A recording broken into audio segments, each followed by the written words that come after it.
Get connected with Take Two Radio Music on Facebook or Twitter at Take Two Radio Music, or for email updates on future shows, follow at Blog Talk Radio. For previous episodes, upcoming guests, and more, visit take2radiomusic.com. And good afternoon, everyone. Welcome to Take Two Radio Music. I'm Pam, your host.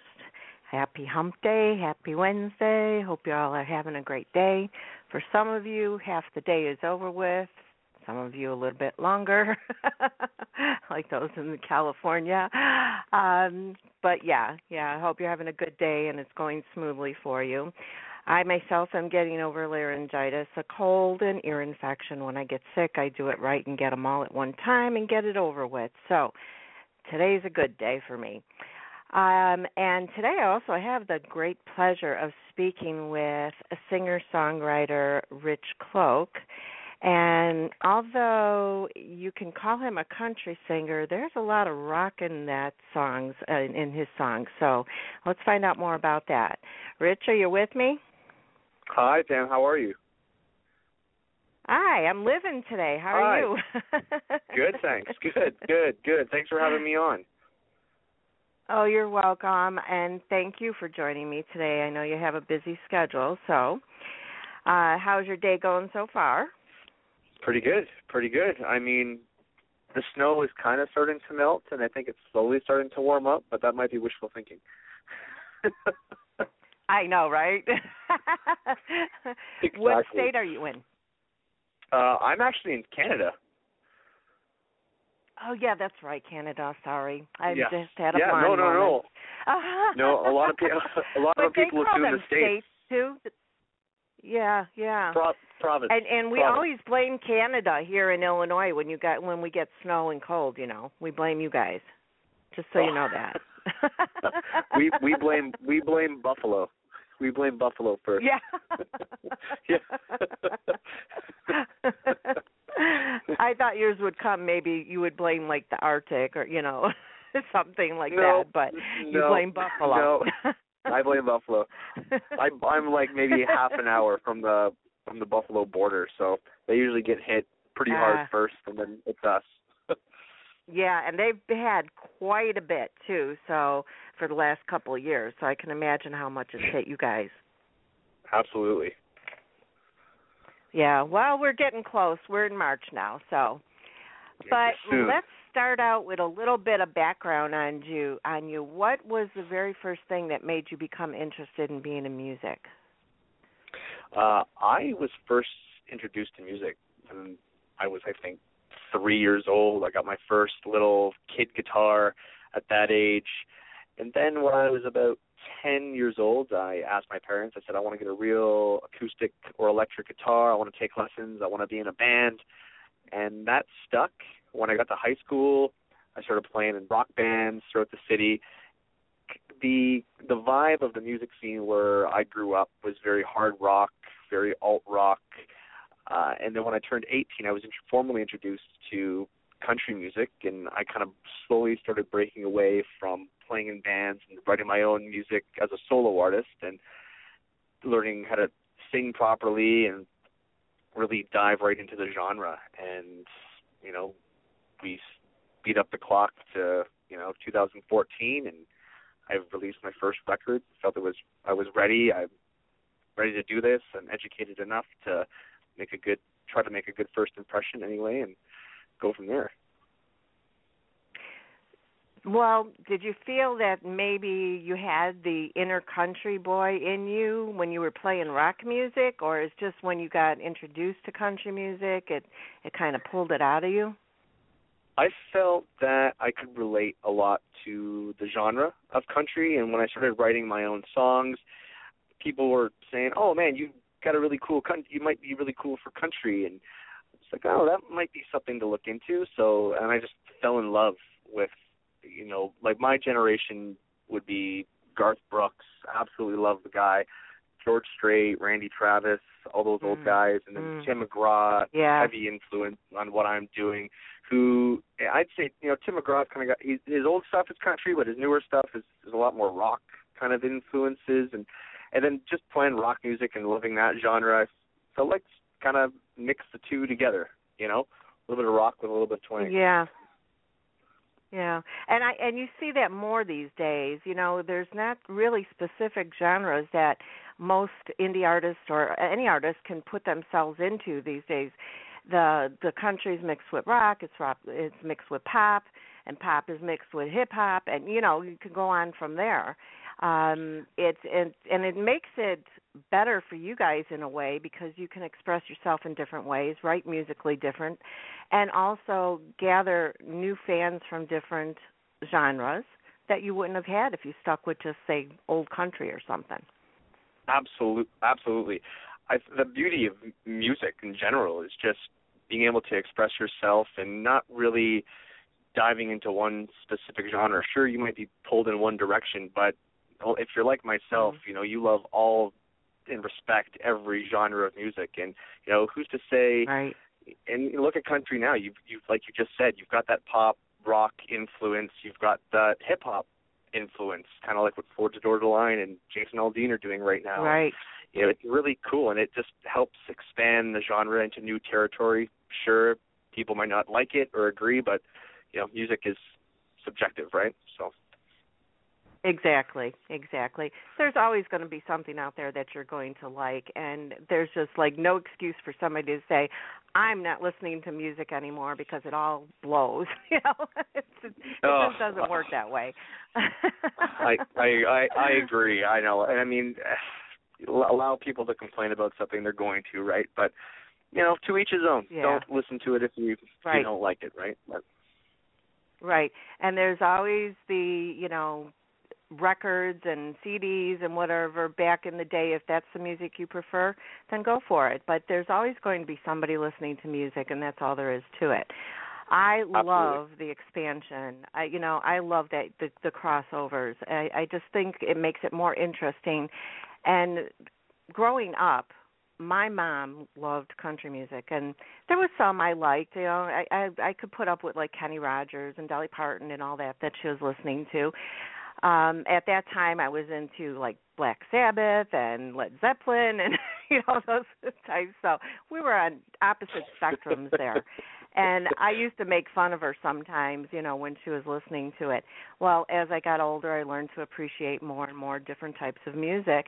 And I used to take my daughter when she was younger to country concerts. And she would just kind of sit there.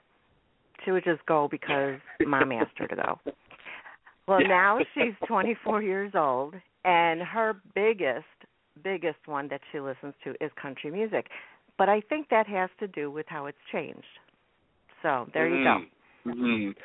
Absolutely. It's definitely, the fan base is just growing. And even people have been asking me, I've been talking to some people in the U.S., and I didn't realize Canada had country music. I didn't know Canadians were into country. Absolutely. That the market for Canadian country music anyway is growing exponentially, and it's bigger than it ever was before, and the scene is just blowing up. Like, I'm maybe half an hour from Toronto, and before Toronto right now is very, very indie. It's very rock and roll, blues, jazzy, but the country music scene, there's bars going up now and country clubs that are being opened up, and it's really booming. Yeah, I've actually recently interviewed quite a few very talented country artists from Canada, and I didn't realize, you live in a bubble sometimes when whatever country you're from. You think that it's like music is everywhere. And so when I started interviewing the country artists from Canada, I was very surprised to find out that it's just now making its way there. And I'm very happy about that because look at, more recognition for you, more places for you to play and stuff like that. So that's great. That's great. I'm just very, very surprised when I heard it. So no, it's great. I love it. So yeah.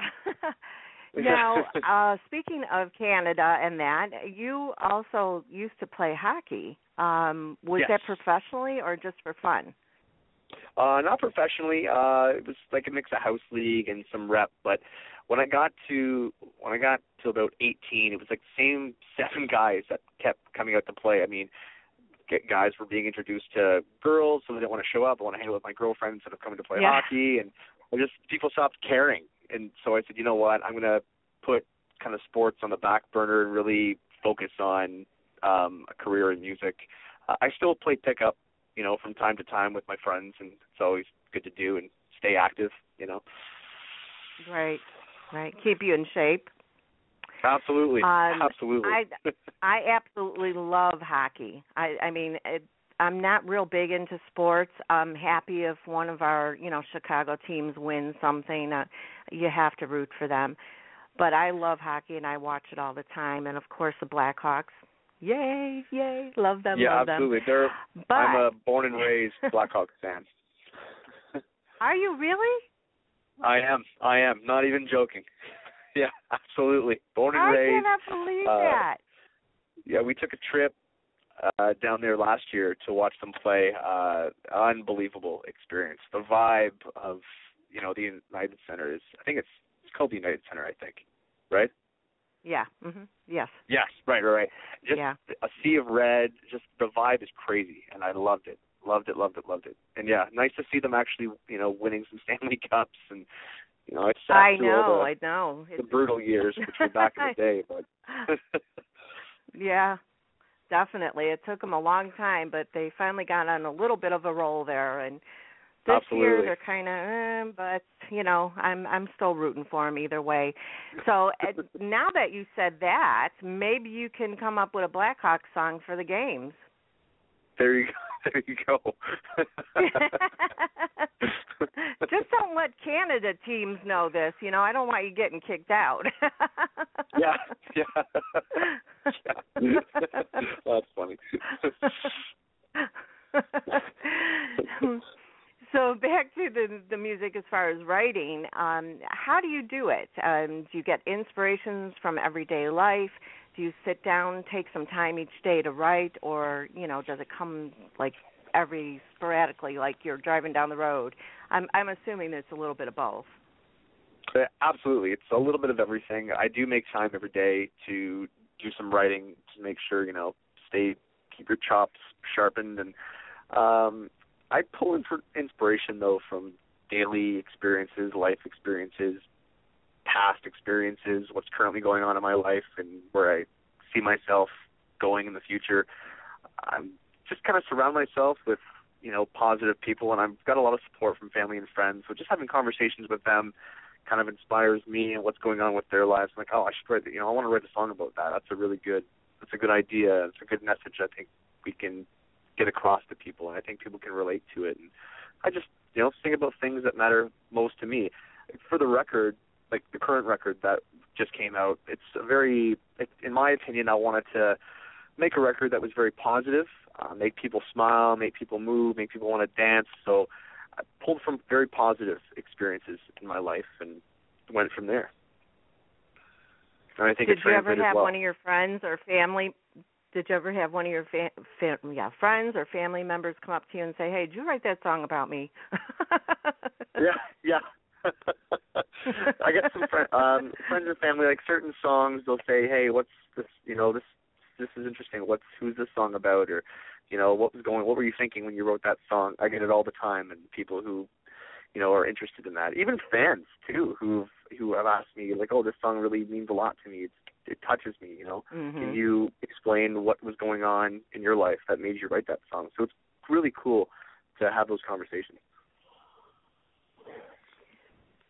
Yeah, and fans, thank God there is social media these days, because you get to talk to people from around the world, and again, you get more fans that way from around the world with it being out there.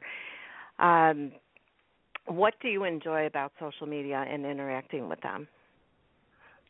The interaction in general, just being able to connect with people who take their time out of their day to put Rich-Cloke on their playlist, or to just sit down and listen to my music. Like, that to me means everything, and I can't thank everybody enough for doing that. So being able to communicate with them, and how was your day today? It was really good. How was yours? And just kind of getting to know people on more of kind of a personal level. I feel we've got a little bit of a Rich-Cloke family growing, and it's really cool. There's a growing community of people that are taking it, liking, and an interest in my music, and it's just really fun to kind of slowly build those relationships with people.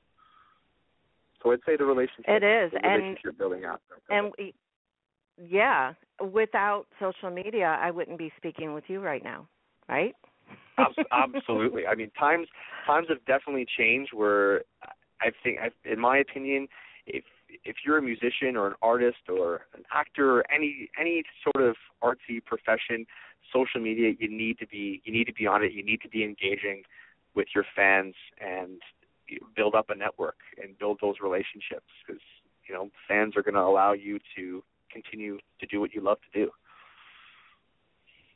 And one of the more important things that you said in that right there is that you need to be engaging with your fans. I've seen artists on social media that tweet a lot or post on Facebook or Instagram or whatever they're using, but it's only about like their next gig or their new album is out or their new single is out or something like that, but they're not interacting with the fans. And I hate to say it, but you're going to lose fans that way no matter how good your music is. Yeah, absolutely. People don't want to see the same thing over and over and over again. They want variety. And you kind of have to learn your fan base too and realize what's working and what's not working. I post something sometime that people care less about, and then I'll post something else and people love it. So I'm like, okay, I'm going to keep doing more of this. And people want to know that you're more than just a musician and an artist. They want to know that you're an actual person with opinions and, right. You're more human, you're more real. And that's, I think, what people really appreciate. Right, exactly.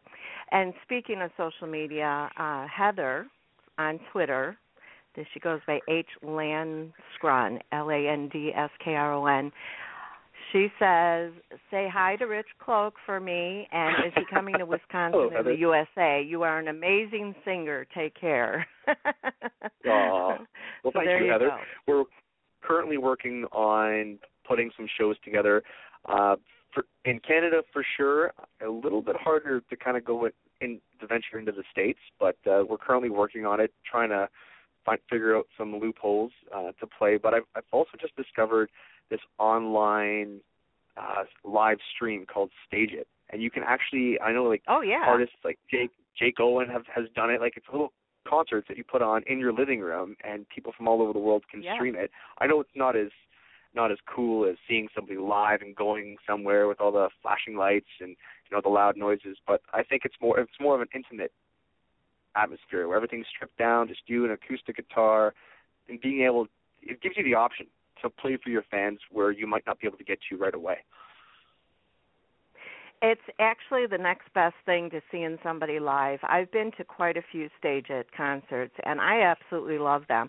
I love the intimacy of it, and that it's just you and, a bunch of your fans sitting there listening to you and actually get to interact with you. I mean, you can't get at everybody's comment or question, but, you get to some of them, and it makes you excited, and I love those. I actually have another one coming up on Sunday that I'm going to be listening to. And, a lot of people out there, a lot of the listeners out there may not realize it. It's not expensive for you to go in there and listen to a concert on Stage It. I mean, most of the time it's $5. Yeah. I mean, what's $5, really? It's a cup of the large coffee or something somewhere, just a little bit more. Right, exactly. So, yeah. Exactly. Yeah, so, definitely do one of those for us in the U.S. We'd love to see it. And let me know when it is. I'll help promote it, too. Oh, thank you. So, you're welcome. Now, as you mentioned, you recently released your debut album, Northern Skies. Tell us how that came together, and did you produce it yourself or work with someone else? I worked with my good friend. This is his real name, Flavio Monopoly. He's a LA producer, originally from Ontario, like Toronto, Canada. Him and I, we met 3 years ago, and he's been a huge mentor to me, really giving me the ins and the outs of the industry and kind of the do's and don't do's, and really helping me build a solid foundation to have a lasting career in music. So I owe a lot to him. But actually, we just celebrated the 1 year of the first day of recording on March 1st, Sunday, I believe it was. We stepped into the studio, took us about a month to record the 8 tracks, and he did the production on it. He played drums, percussion. We brought in some really close friends of ours to do some of the instrumentation as well, and put it together and released it in October, and currently promoting the first single, Wanting You. Which is a lovely song. I absolutely love it. And I know that thanks. the fans and listeners out there that are not familiar, you need to go check it out. And I'm actually going to be playing that song as well as 2 other songs, Rockin' in the Summer and Miss Those Days. And thanks for sending those to me because those are great songs as well. Now, Thanks. you have 8 songs on the album. So how do you choose the 8 songs out of the hundreds I'm sure you wrote? Well, you know what's funny? I've usually we pulled from. There were so many ideas. My phone and like iPad is just filled with hundreds of ideas. But when we wrote the 8 songs, I'm not even lying. These were the first. We wrote 10 songs, and we're like, okay, these are really, really good. And we picked those 8, and we just felt that they were the strongest. We try not to overthink. Is this going to be a good song? Is this not going to be a good song? Just kind of went with intuition and instinct, and chose those 8. So we really didn't really pick from 100. We just sat down, wrote them, and like, oh, this is a really good song. We should maybe consider recording this. And for the next record, just because I think the writing is getting better, and we'll have a lot more to choose from. Just I've been very inspired recently, so there's already I think 20 new songs that I've been kind of working on. So there'll be a lot. I'll have that battle on the next record. Yeah. Yeah, you got the easy way out this time. Are you a perfectionist? Does it, bug you sometimes when you hear something after it's been released and you're like, oh, I should have changed that? Should have did it differently? Or do you just not think about it? Oh, you do. Oh, okay. No.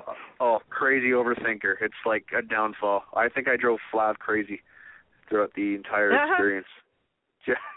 Just drove him nuts. But I'm learning. I'm learning. Yes, yeah. Yeah, it's hard. Like it being the first time, and after all was said and done, he sent me an article from a couple other musicians who were well known in the industry in Canada, and just their experience going in working with a producer. You really, and I've learned this, you really need to let go and just trust. Mm-hmm. Trust your producer, trust the person you've hired to make a great product, and not overthink it, and just let go. And that was the hardest thing for me doing this record, was just learning to let go. Because in my head, I hear one thing, he hears a totally different thing. He hears the finished product, and he's already on to the next project before we've even started this one.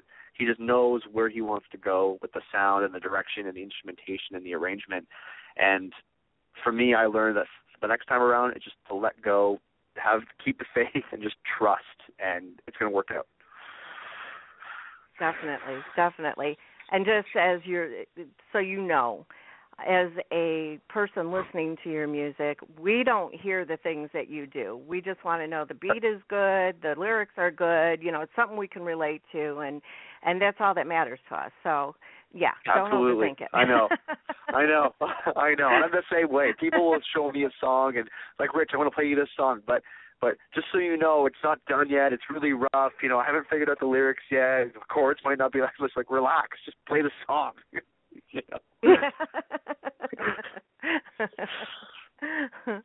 What else funny. did you learn from making this album for the next album? What did I learn? That there's a lot involved in releasing a record. I thought, we're going to do a record, we're going to put it out, but no, there's so much more that's involved in properly releasing a record. You want to make sure you have a really solid marketing campaign. If you're going to be releasing a single, make sure you have a supported music video to go along with the single. Mm-hmm. Make sure you have proper photos taken. You want to present yourself. You have an updated website. You want to make sure as an artist, that you're properly prepared and you're marketing yourself, because there's so much competition out there, and first impressions are everything. And as a new fan who might say, okay, you know, I heard Wanting You from Rich-Cloke. Let's see what else he's got. Oh, look, he's got a website. Oh, look, he's got a music video. Oh, look, he's active on social media. You know, you want to draw people in and keep people interested, and you want to present yourself as professionally as possible, especially as an indie artist when you're competing against the majors. Yeah, and there's so many indie artists out there. It's overwhelming sometimes. I have over 600 emails. I know I shouldn't say this live on air, but I have over 600 emails that I haven't even gotten to yet. I mean, daily I try to go through them and listen to the different music and choose the songs that I would like on my next show, or, you know, choose the next artist I'd like on for an interview. But it's hard to keep up. I mean, there's just so many out there, so you have to make yourself stand out. And what you just said is really helping you. It really is. Oh, thanks. And you have to be persistent too. Like me and you, we hooked up quite some time ago, and I'm just getting you on now. So, you know, I apologize for that. But I know. No, not at all. That's how it goes. That's what I'm learning too. Patience. Definitely. Patience and persistence. They go hand in hand when you're an artist. So.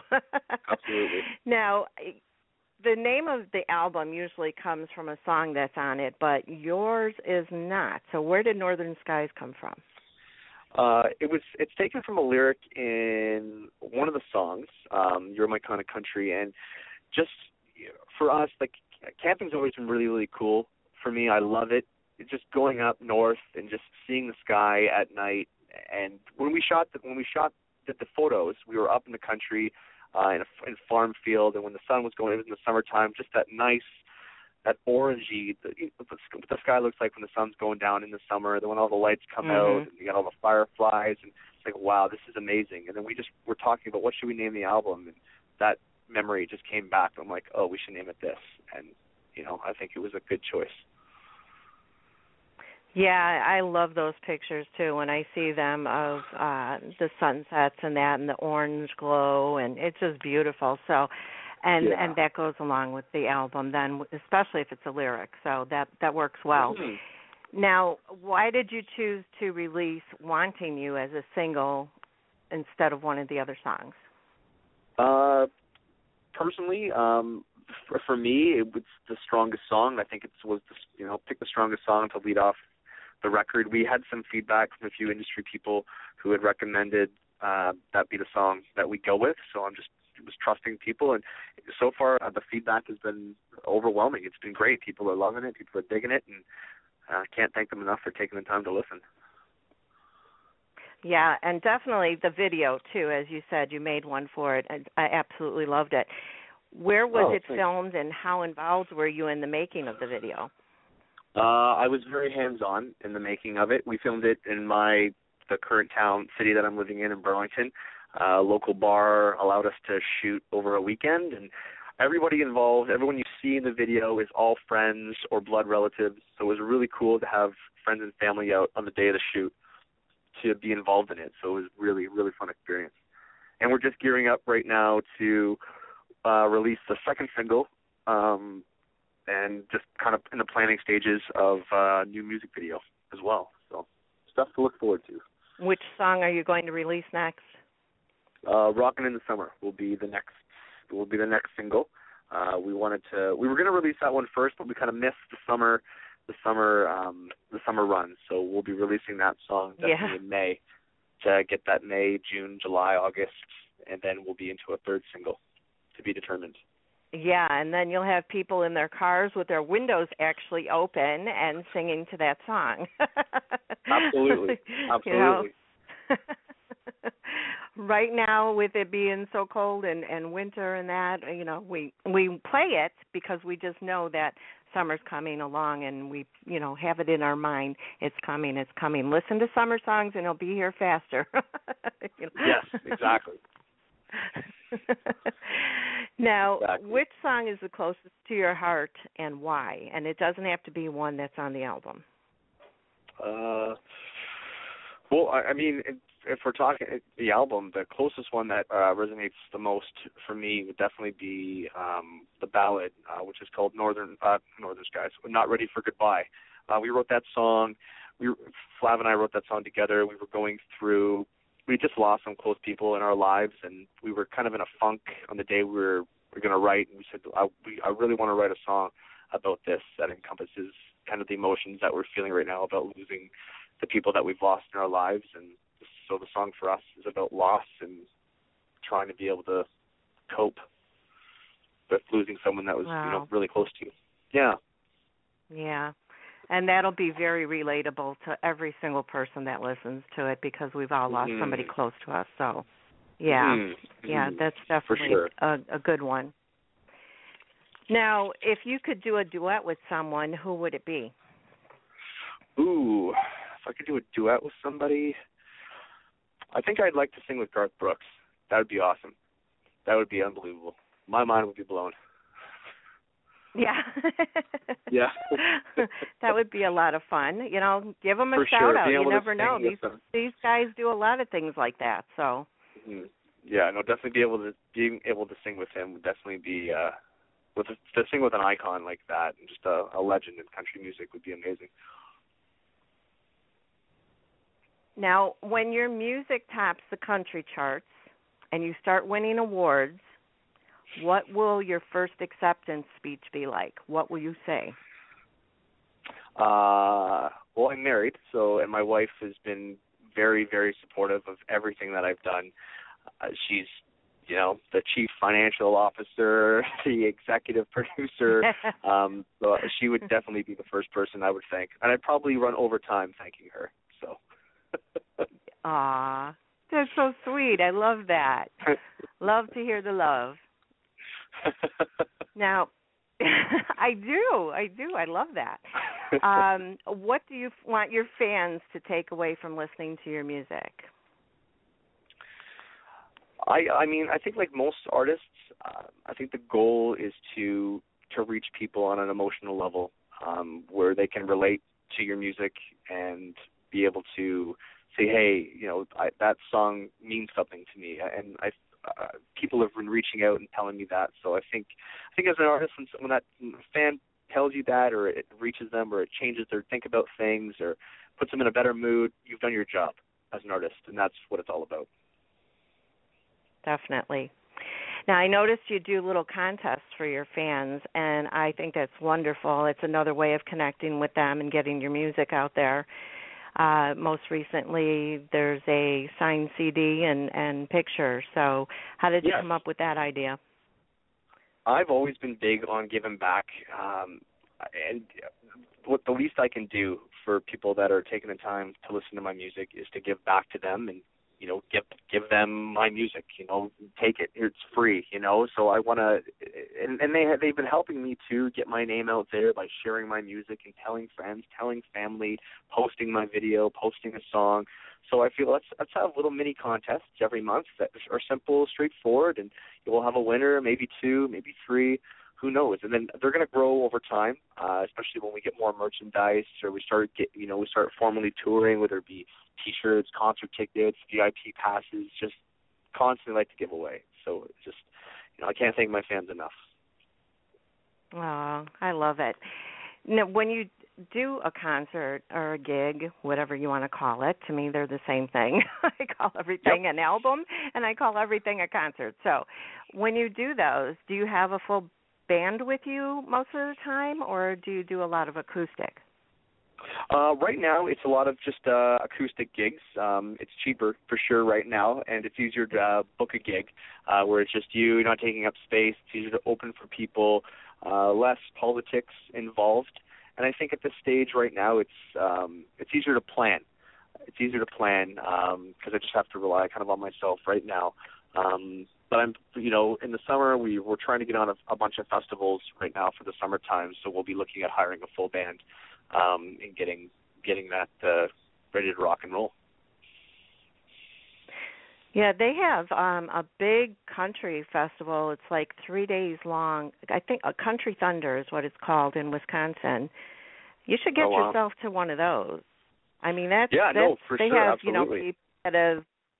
people that are big name, and then there's indie artists out there, and I think that would do a lot of good for you. and get more recognition and more fans that way for people to hear your music. Yeah, no, absolutely.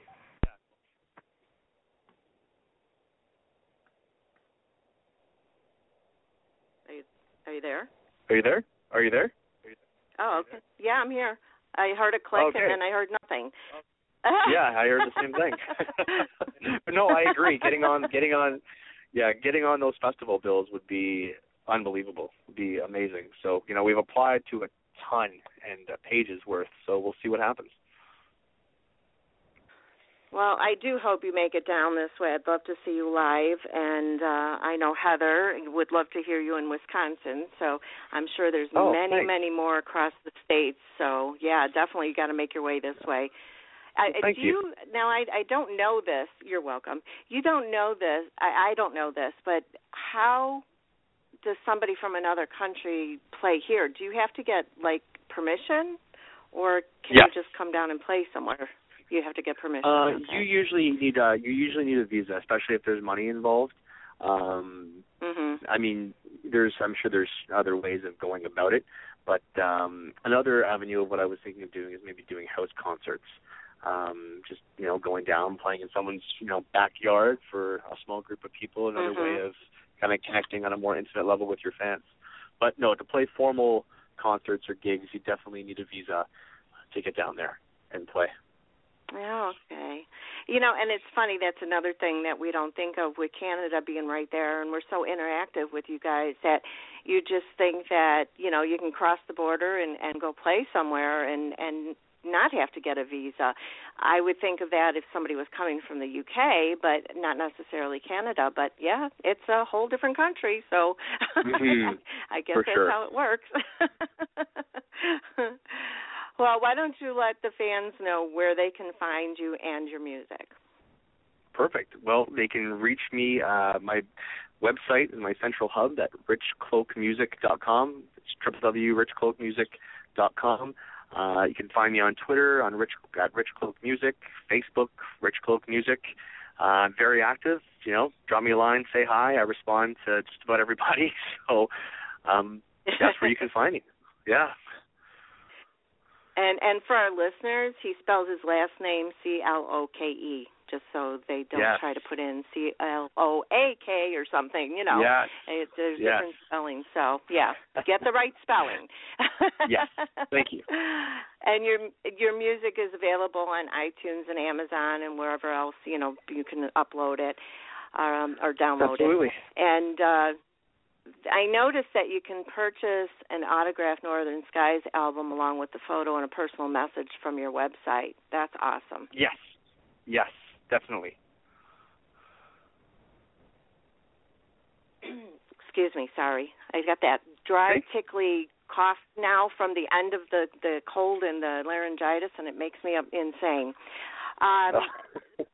I want to thank you again for joining me. I really, really enjoyed finding out more about you and your music, and I wish you all the best, and I look forward to seeing you in the near future. So please keep in touch with me. Yes, thank you, Pam. Thank you so much for having me on, and thank you to everybody that tuned in to listen to the conversation. It was great. Loved it. Thank you. You're very welcome, and you're welcome back anytime. And don't forget, when you get new music, send it to me, and I'll be happy to play it on the show. Absolutely. Why am I hearing an echo? I don't know. That's so weird. Sorry about that. Weird. I don't know what's going on with the phone lines. All right. Well, thanks again, and you enjoy the rest of your day, and we'll talk again soon. I'm going to go ahead and play these 3 songs for our listeners. Thanks, Pam. You take care. Talk to you soon. Thanks, Rich. Bye-bye. Bye-bye. And first up is going to be Wanting You. That's the single that he has out now.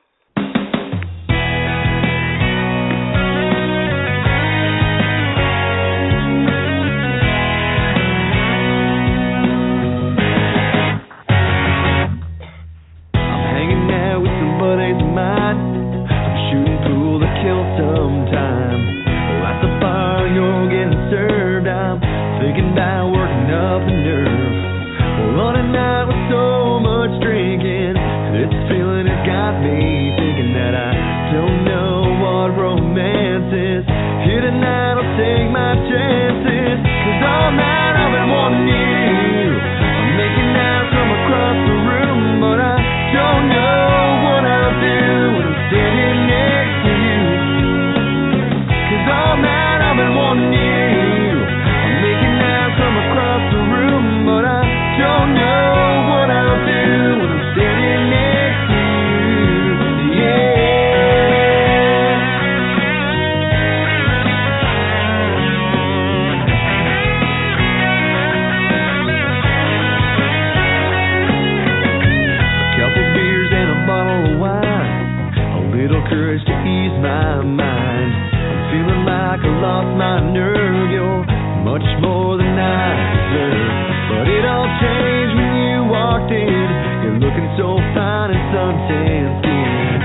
that was Wanting You by Rich-Cloke, the latest single off the Northern Skies album. Next up is Rockin' in the Summer, the one he's going to be releasing in May.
Another great song by Rich-Cloke. And the last one I'm going to play is called Miss Those Days.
And that's Miss Those Days by Rich-Cloke off the Northern Skies album. And if you loved what you just heard, which I know you do, be sure to get your album real quick off of iTunes, Amazon, and wherever else you get your music.